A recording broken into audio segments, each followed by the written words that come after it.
Malupit na yang chow sa Ugbo, Tondo. Natikman nyo na ba? Itsura pa lang nito, matatakam ka na ng sobra. Kahit ako habang nag-e-edit nito, gusto ko na sumugod sa Tondo ulit para balikan to. At ito na nga yung Pawok, Manila na matatagpuan dito sa Ugbo, Tondo. Napakadaming masasarap na kainan dito. Sa halagang 115 pesos, matitikman mo na itong masarap na yang chow with siomai. Yung kinuha ko ay mega mix na 200 pesos with broccoli, beef, Shanghai, siomai at crab stick na. Napakabango nito kaya talaga mapapalapit ka. Tara, sabay-sabay natin panoorin kung paano lutuin ni Kuya yung yang chow.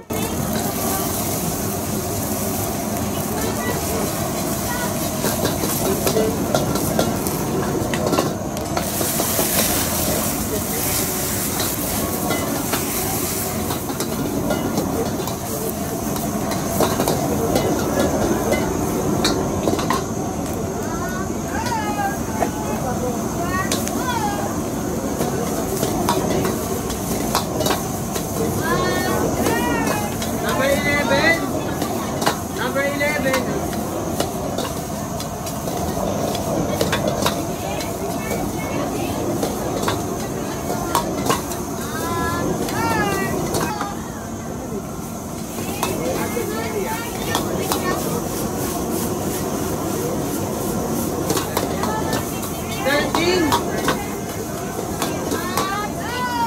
Number 13.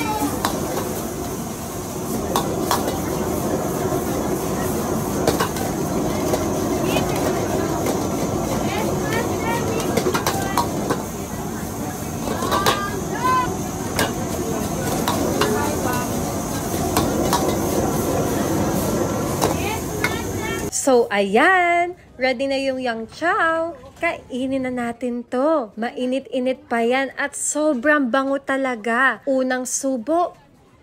Wow. Ang sarap. Ang sarap. Sobrang tama yung pagkaluto nito. Masarap rin yung timpla. Kahit walang ulam, masarap na. Kahit yung kanin lang talaga, okay na. At very rich and savory. Ang sarap balik-balikan. At yung mga nakahalong toppings, masarap rin. At tama rin yung pagkaluto ng broccoli. At napaka-crispy ng Shanghai. O, saan naman tayo sa next food trip? Comment down below at huwag kakalimutan mag-follow. I-share mo na rin. Paalam!